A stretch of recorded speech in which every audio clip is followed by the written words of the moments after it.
할렐루야. 오늘 함께 읽은 이 요한복음 14장 6절 말씀을 통해서 중보자 되신 그리스도라는 주제로 여러분들과 함께 말씀을 나누겠습니다. 예수님께서는 마태복음 16장에서 말씀하셨죠. 제자들에게 물으셨습니다. 사람들은 나를 누구라고 생각하느냐? 그랬더니 제자들이 어떤 사람은 선지자, 어떤 사람은 엘리야, 이런저런 대답을 하였습니다. 그때 예수님께서 제자들에게 물었습니다. 그래? 그렇다면 너희는 나를 누구라고 생각하느냐? 그때 제자들의 대표가 되는 베드로가 말했죠. 주는 그리스도시요 살아계신 하나님의 아들이십니다. 라는 신앙 고백을 우리는 알고 있습니다. 그런데 베드로의 고백이 오늘 과연 나의 고백인가? 또 우리의 고백인가를 한번 우리는 생각해 볼 필요가 있습니다. 여러분들은 예수님을 어떤 분으로 생각을 하십니까?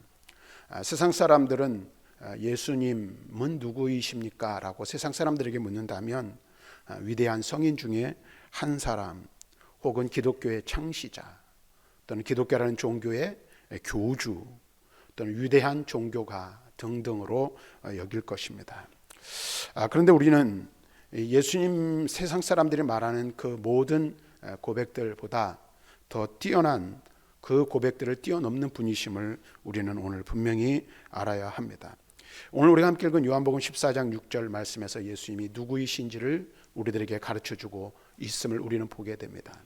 한마디로 말하면 오늘 본문의 말씀은 예수님은 우리가 하나님께로 나아갈 수 있는 유일한 통로요, 길이라고 성경은 우리들에게 말씀해 주고 있습니다.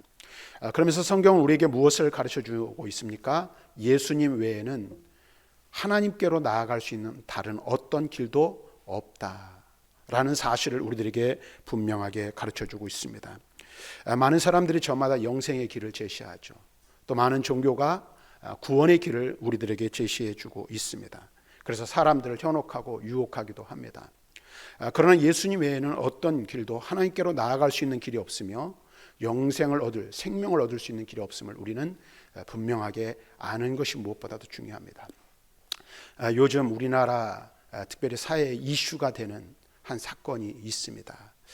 여러분들은 이제 저도 물론 시청을 안 하지만 넷플릭스라는 그 영화를 보여주는 그런 그 방송에서 다큐멘터리를 8부작 다큐멘터리를 제작을 해서 방영을 했는데 이것이 사회적인 큰 이슈가 지금 되고 있습니다. 그 중에 첫 번째가 뭐냐면 나는 신이다 라는, 그러면서 부제가 신이 거부한 사람들이라는 부제가 달린 다큐멘터리를 제작을 했는데 첫 번째 나오는 사람이 JMS 정명석이라는 사람입니다. 이 사람은 1980년대에 등장을 하게 되었는데 80년대 당시에 대학가에 어마어마한 서클들을 조직을 합니다. 그리고 교회로 청년들을 불러 모았습니다. 그런데 90년대 들어서 그 실체가 드러나게 되고 그 다음에 여성, 그러니까 젊은 청년들을 성적으로 착취하고 학대하는 그런 일들로 인해서 사회적인 물의를 일으켰어요. 여러분 보세요. 근데 그 다큐멘터리를 보면 자기 자신이 메시아다, 구원자다, 예수가 완성하지 못한 구원을 완성하러 온 사람이라고 이야기하고 있는 것을 보게 됩니다. 그런데 여러분 보세요. 이 일에 함께 가담을 해서 35년 동안 이 JMS 정명석의 밑에서 부총재 역할을 하던 김경천이라는 목사님이 계신데 이분이 1990년대인가요? 35년 동안 그 밑에서 일을 하다가 거기서 도망쳐 나왔습니다. 그 이유를 이렇게 이야기합니다. 중국으로 도피하였다가 공안에게 잡혔는데 중국 공안이 정명석이라는 사람에게 네가 메시아이냐? 라고 물었을 때, 신문을 할 때에 나는 아니다 라는 것을 보고 그때서야 내가 잘못된 믿음을 가지고 있었구나를 깨달았다라는 고백을 하는 것을 볼 수가 있습니다. 정명석뿐만 아니죠. 우리나라에는 수많은 이단들이 있고 그들은 스스로 자기를 가리켜 메시아다, 구원자라고 이야기를 하며 정명석처럼 오늘 사회에 그 촉망받는 젊은이들이나 그 다음에 지식인들이 그 이단에 우리가 이해할 수 없을 만큼 쉽게 빠져드는 것을 우리는 얼마든지 볼 수가 있습니다.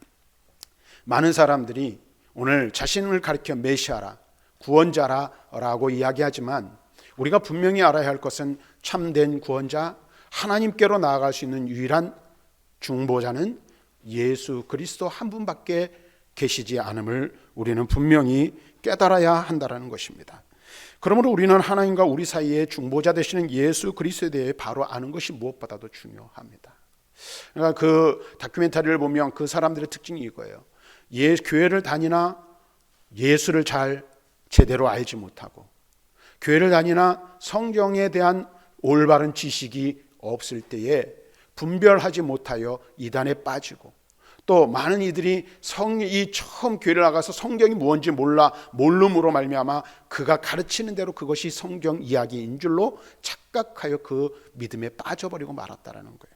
그래서 우리가 중요하게 여겨야 할 것, 분명하게 알아야 할 것은 내가 믿는 예수가 누구인지, 또 성경은 우리에게 무엇을 말씀하시고 무엇을 가르치는지 무엇보다도 중요하다는 거예요. 또 하나, 여러분들 지금은 좀 사그라진 것 같지만 우리 조금만 벗어나면 우리 사회에 큰 무리를 일으키는 신천지라는 종교가 또 있죠. 이 또한 마찬가지예요. 제가 의정부에 있을 때에도 이 신천지 교리에 빠진 사람들을 보고, 또 주변에 아주 그냥 이 구역이나 이 지역 사회 속에서 신천지 교리를 전파하는 사람들을 볼 수 있는데, 그들 대부분이 어떤 사람들인가? 교회는 수십 년 다녔지만 성경에 관한 지식을 제대로 갖추지 못했을 때에 잘못된 교리를 들고 접근해 와도 그것이 잘못된 것인지 무엇이 옳고 그른지를 판단하지 못할 때에 그와 같은 이단 사설에 빠지고 말아버린다는 사실이에요. 그러니까 우리가 교회를 오래 다니는 것이 중요하죠. 그러나 그보다 더 중요한 것은 오래 다니는 것만큼 성경 지식에 대한 바른 지식을 갖추는 것이 중요하고, 바른 믿음 위에 서 있는 것이 무엇보다도 중요하다는 사실을 우리는 분명히 알아야 돼요. 그래서 내가 믿는 예수님이 누구인지, 너희는 예수를 누구라고 생각하느냐라고 우리에게 묻는다면 그 예수 그리스도에 대한 올바른 지식을 토대로 하여 바른 신앙의 고백이 있을 때에 잘못된 교리나 이단 사설에 빠지지 않을 수 있다라는 것입니다. 그래서 오늘 우리는 무엇보다도 예수에 관한 지식, 예수님을 바로 아는 것이 무엇보다도 중요한 거예요. 그래서 오늘은 특별히 우리의 중보자 되신 예수 그리스도는 어떤 분이신지, 또 왜 우리에게 중보자가 필요한지 그에 대해서 함께 말씀을 나누기를 원합니다. 먼저 하나님 편에서 중보자가 필요했다라고 성경은 말씀해 주고 있습니다. 우리 하나님은 어떤 분이십니까? 우리의 창조자 되시고 우리 아버지 되시지만 그분은 거룩한 분이세요. 그리고 성경은 우리에게 말씀하십니다. 거룩하신 하나님의 형상을 따라 우리 인간도 거룩하게 지으심을 받았음을 말씀해 주고 있습니다. 우리를 지으신 창조주 하나님이 거룩하시기에 우리 또한 거룩한 존재가 되어야 하는 것입니다. 우리를 구원하신 하나님이 거룩하시기에 우리도 거룩한 삶을 살아야 함을 말씀하고 있어요. 그래서 레위기 11장 45절에서 모세는 이렇게 이야기를 합니다. 같이 한번 읽어볼까요? 같이 읽습니다. 시작. 나는 너희의 하나님이 되려고 너희를 애굽 땅에서 인도하여 낸 여호와라. 내가 거룩하니 너희도 거룩할지어다. 이 말씀 보니까 뭐라고 말하고 있어요? 내가 거룩하니 너희도 거룩할지어다. 이렇게 말씀해 주고 있어요. 하나님의 거룩하심과 같이 우리 또한 거룩해야 한다고 말씀하고 있어요. 그렇다면 여러분 한 가지 생각해보면 거룩하다라는 것은 무엇일까? 어떤 것이 거룩한 것일까요? 한마디로 말하면 거룩은 죄 없는, 더럽지 않은 상태를 말하는 것입니다. 다시 말하면 죄가 없이 하나님 앞에서 깨끗하게 설 수 있는 상태가 거룩한 상태라고 말할 수 있어요. 그런데 성경은 우리에게 뭐라고 말합니까? 모든 사람이 하나님 앞에서 죄를 지었습니다. 그래서 하나님 앞에 거룩한 모습으로 설 수 없는 죄인이 바로 우리 인간들이라고 말씀하고 있습니다. 로마서 3장 23절 말씀을 함께 한 말씀을 같이 읽어봅니다. 시작. 모든 사람이 죄를 범하였음에 하나님의 영광에 이르지 못하더니, 모든 사람이 죄를 범하였음에 하나님의 영광에 이르지 못하였다라고 말하고 있습니다. 하나님의 영광에 이르지 못했을 뿐만 아니라 하나님과 인간 사이의 교제가 끊어지게 되었고, 교제가 끊어짐으로 말미암아 하나님께로부터 공급받던 생명의 공급을 받을 수 없는 상태에 이르게 된 것이죠. 그래서 모든 사람은 바울이 에베소서 2장 1절에 말하는 것처럼 우리의 허물과 죄로 죽은 상태에 이르게 되었음을 성경은 우리에게 말하고 있습니다. 그런데 그런 인간을 그런 우리를 하나님께서 사랑하셨고 그와 같은 이유로, 다시 말하면 하나님과 인간 사이에 끊어진 교제의 관계에 오늘 그 길을 열고 새롭게 하시기 위해서 중보자를 필요로 하셨던 것입니다. 왜냐하면 죄인인 인간이 하나님을 직접 대면할 수 없고 하나님께로 나아올 수 없었기에 하나님께로 나아올 수 있는 중보자, 곧 길이 필요했던 것입니다. 그래서 유일하신 독생자 예수 그리스도를 중보자로 세우신 것임을 우리는 알아야 합니다. 하나님뿐만 아니라 인간 편에서도 중보자가 필요했음을 성경은 우리들에게 말씀해 주고 있습니다. 인간은 제각기 다른 방법으로, 여러 가지 방법으로 하나님께 나아가려고 합니다. 왜 그럴까요? 하나님의 형상은 파괴되었지만 이 속에 하나님을 알만한 것이 아직 남아있기 때문에 하나님을 찾으려고 하는 욕망이 인간 속에 있는 거예요. 그래서 어떤 사람들은 종교를 만들어 내기도 하고, 인간이 만들어낸 종교를 의지하고, 또 어떤 사람은 선한 행위를 의지하기도 하고, 어떤 사람은 지식과 예술, 철학 등을 의지하며 그것을 통해 하나님께로 나아가려고 하는 것입니다. 그런데 우리가 분명히 알아야 할 것은 그와 같은 모든 것들은 모두 다 헛되다라는 사실을 알아야 한다는 것이죠. 이 세상에 그 어떤 방법으로도 하나님께 나아갈 수 없고 하나님에 의해 이룰 수 없다라는 사실을 알아야 돼요. 그래서 우리의 지식, 우리가 가지고 있는 의, 또 우리의 어떤 행위나 노력들이 하나님께로 나아갈 수 있는 그 길에 온전히 미치지 못한다라는 사실입니다. 왜 그럴까요? 이 세상의 그 어떤 것도 하나님께 나아갈 수 있는 의를 우리에게 허락하지 않기 때문에, 주지 못하기 때문에 그렇습니다. 그래서 하나님께서는 죄를 알지도 못하는 예수님을 보내주시어 우리를 대신하여 형벌을 받으심으로 죄를 청산하셨습니다. 그 이유는 우리 인간이 그리스도 안에서 하나님의 의가 되게 하려는 것이었음을 성경은 말씀해 주고 있습니다. 그래서 바울은 고린도후서 5장 21절에 다음과 같이 말씀하고 있습니다. 말씀을 한번 같이 읽어봅니다. 시작. 하나님이 죄를 알지도 못하신 이를 우리를 대신하여 죄로 삼으신 것은 우리로 하여금 그 안에서 하나님의 의가 되게 하려 하심이라. 여기 말씀을 보면 뭐라고 말해요? 그 안에서 하나님의 의가 되게 하려 하시려고 예수님을 보내셨다 말씀하고 있습니다. 또한 하나님께서는 히브리서 1장 9절의 말씀에서 예수님에 대하여 이렇게 말합니다. 주께서 의를 사랑하시고 불법을 미워하셨으니 그러므로 하나님 곧 주의 하나님이 즐거움의 기름을 주께 부어 주를 동료들보다 뛰어나게 하셨도다 라고 말씀하십니다. 이와 같이 오직 예수 그리스도만이 하나님과 인간 사이를 잇는 유일한 길, 유일한 중보자가 되심을 우리에게 가르쳐주고 있는 것입니다. 또한 옛적에 하나님께서는 선지자들로 여러 부분과 여러 모양으로 우리 조상들에게 말씀하셨으나 이 모든 날 마지막에 예수 그리스도 곧 아들로 우리에게 말씀하셨습니다. 그리고 이 아들을 만유의 후사로 삼으셨음을 말씀하고 있습니다. 히브리서 1장 2절 말씀을 한번 같이 읽습니다. 시작. 이 모든 날 마지막에는 아들을 통하여 우리에게 말씀하셨으니 이 아들을 만유의 상속자로 세우시고 또 그로 말미암아 모든 세계를 지으셨느니라. 사랑하는 성도 여러분, 하나님과 인간 사이의 중보자 되시는 분, 그분은 오직 예수 그리스도 한 분뿐임을 우리는 바로 알아야 돼요. 예수님 외에는 다른 길이 없어요. 다른 구원의 방편이 주어지지 않았습니다. 우리가 하나님께로 나아갈 수 있는 유일한 길은 오직 예수 그리스도를 통해서만입니다.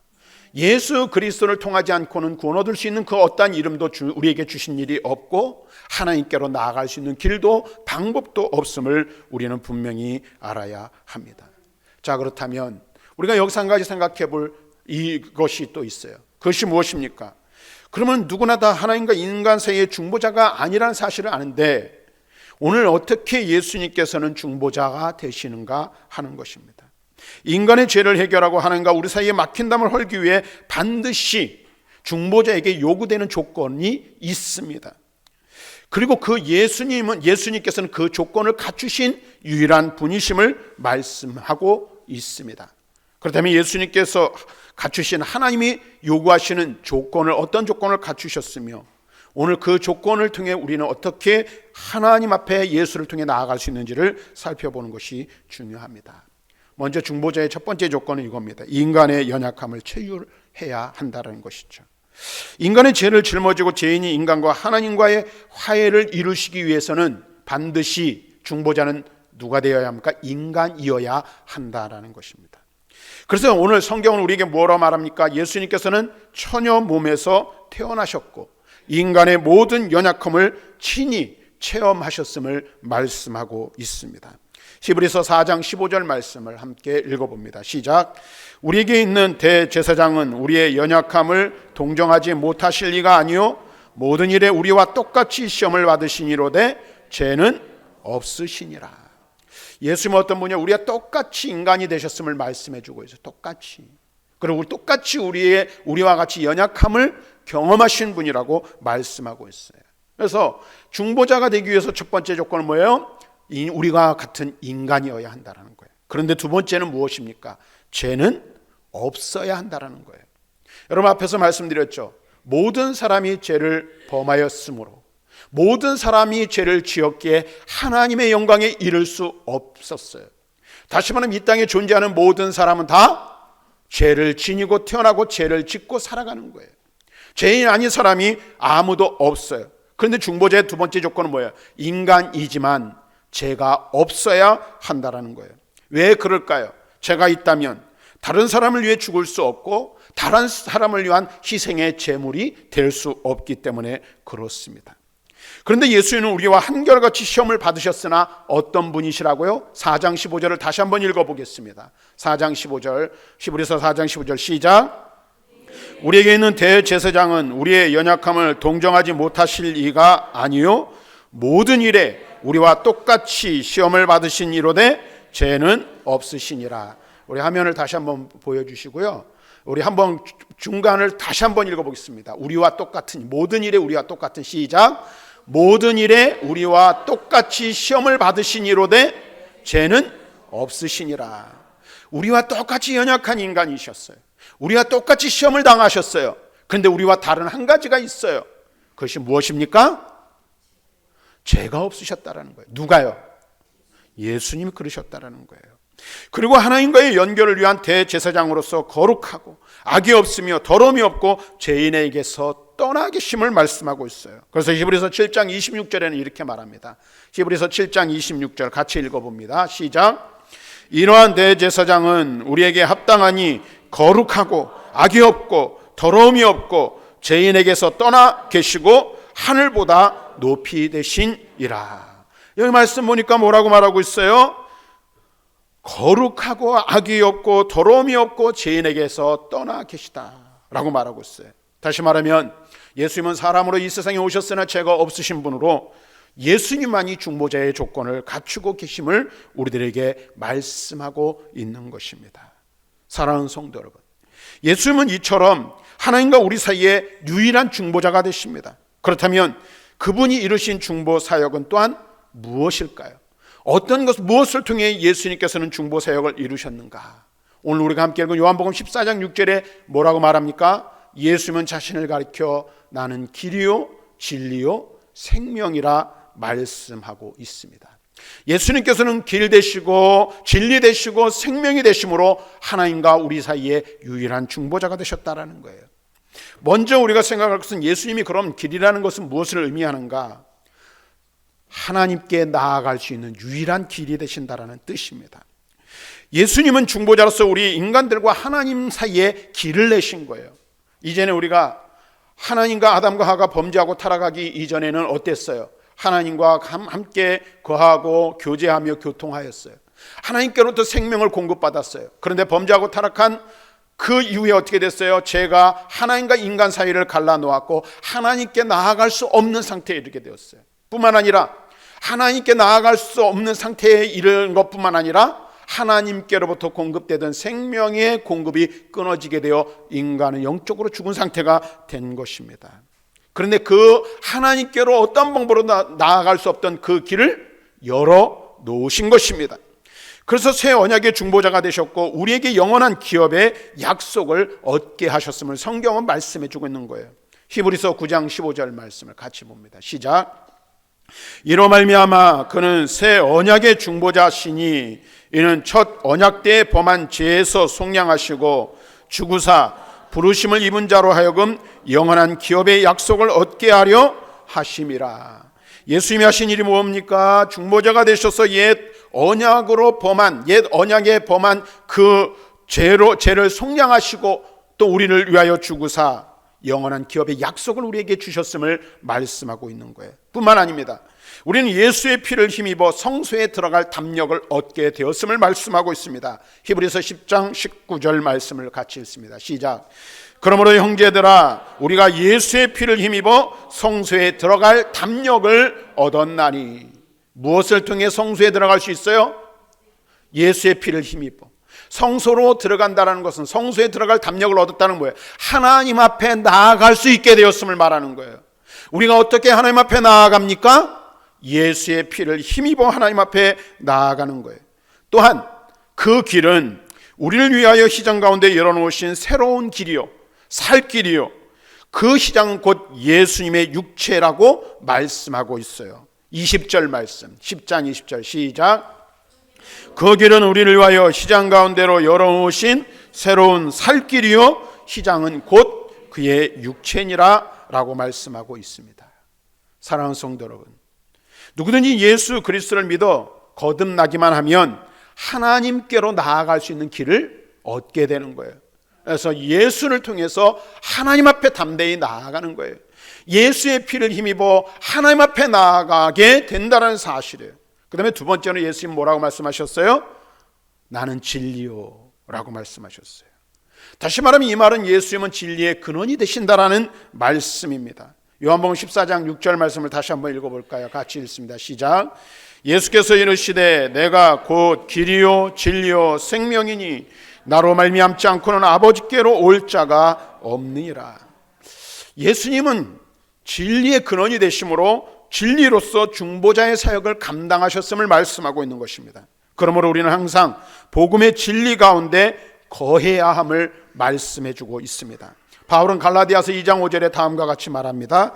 갈라디아서 2장 5절 같이 읽습니다. 시작. 그들에게 우리가 한시도 복종하지 아니하였으니 이는 복음의 진리가 항상 너희 가운데 있게 하려 함이라. 복음의 진리가 어디 있어요? 항상 너희 가운데 있게 하려 함이라고 말씀하고 있어요. 예수 그리스도는 이를 위하여 우리에게 진리가 되신 것입니다. 인간들은 모두 다 진리를 추구하지만 그리스도를 떠나서는 본질적으로 진리를 찾을 수가 없는 거예요. 왜 그럴까요? 진리의 근원은 예수 그리스도이시기 때문에 그렇습니다. 그러나 반면에 주님을 믿고 주님을 따르는 자는 성경의 이름과 같이 그 배에서 생수의 강이 흘러나게 될 것이라고 성경은 말씀해 주고 있어요.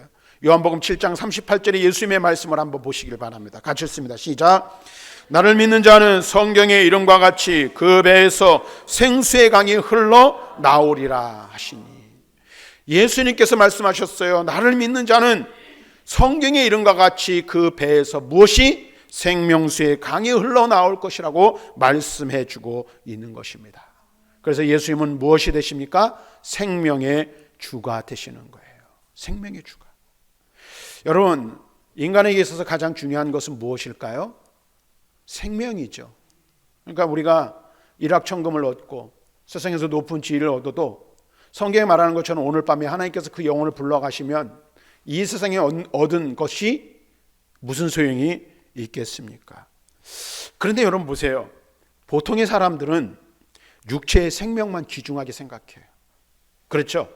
그래서 여러분들 죽을까 봐 겁나잖아요. 두렵잖아요. 또 이 육신에 질병이 들어서 고통 가운데 거할까 봐 무섭지 않습니까? 그런데 여러분 중요한 것이 있어요. 정말로 중요한 것이 있어요. 그것은 무엇입니까? 우리의 영혼의 생명. 영원한 생명이란 사실을 우리는 분명하게 알아야 합니다.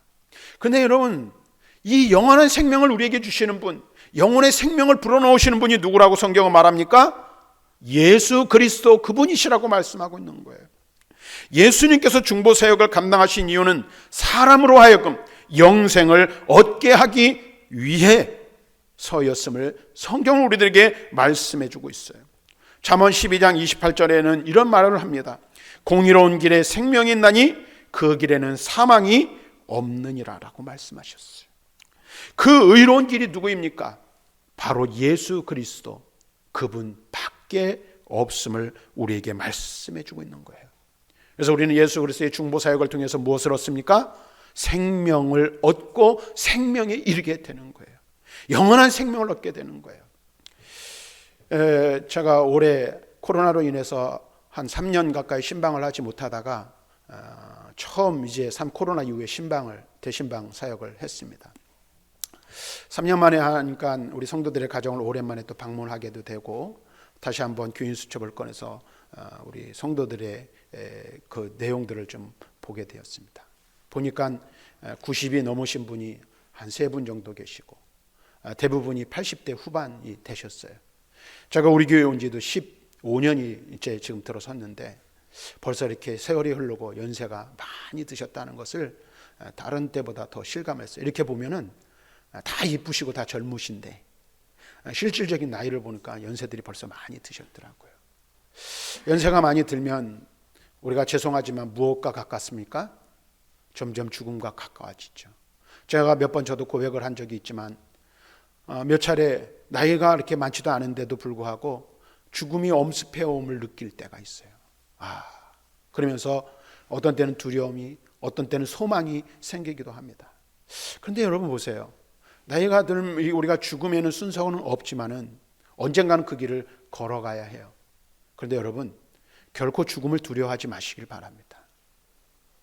아멘이 없으시네. 결코 죽음을 두려워하지 마시길 바랍니다. 왜 그럴까요? 우리는 이미 우리 안에 영원한 생명을 소유하고 있기 때문에 그렇습니다. 우리 안에 예수 그리스도가 계시고 그분께서 내게 무엇을 주셨습니까? 생명을 주셨어요. 생명. 아멘. 영원한 생명이 이 안에 있어요. 그래서 우리가 죽지만 육신의 죽음은 우리가 경험하지만 그것이 우리를 영원히 멸하지 못하고 육신의 죽음으로 우리의 인생이 끝나는 것이 아니라 영원한 생명이 우리에게 보장되어져 있고 영원한 삶을 살 수 있도록 우리 주 예수 그리스도께서 우리를 이끌어 인도하여 가실 것입니다. 그리고 주님께서 다시 오시는 그날에 어떻게 해요? 우리의 영혼이 육체와 함께 다시 살아나게 될 줄로 믿습니다. 이 일이 무엇으로 되어집니까? 내 능력, 내 의지, 내 공의로 되는 것이 아니라 오직 우리의 중보자 되신 예수 그리스도의 은혜로 말미암아 우리에게 주어진 축복인 줄로 믿습니다. 우리 주님께서 이 세상에 오신 이유가 무엇입니까? 왜 중보자가 되시고 중보의 사역을 감당하셨습니까? 저와 여러분에게 영원한 생명을 주시기 위해서 그 일을 감당하신 것입니다. 사랑하는 성도 여러분, 예수 그리스도는 하나님과 우리 사이의 유일한 중보자가 되십니다. 그러므로 중보자이시며 길과 진리와 생명이 되시는 예수 그리스도를 통해서 하나님께로 나아갈 수 있게 되었고 하나님 안에서 예수님 안에서 새 생명을 얻어 영원한 생명을 누리게 되었습니다. 이 은혜를 누리며 사시는 저와 여러분들이 되기를 바라고 이 은혜의 풍성함을 여러분들 날마다 누리며 고백하며 하나님 앞에 감사하는 삶을 사는 저와 여러분들이 다 되시기를 주님의 이름으로 간절히 축원합니다.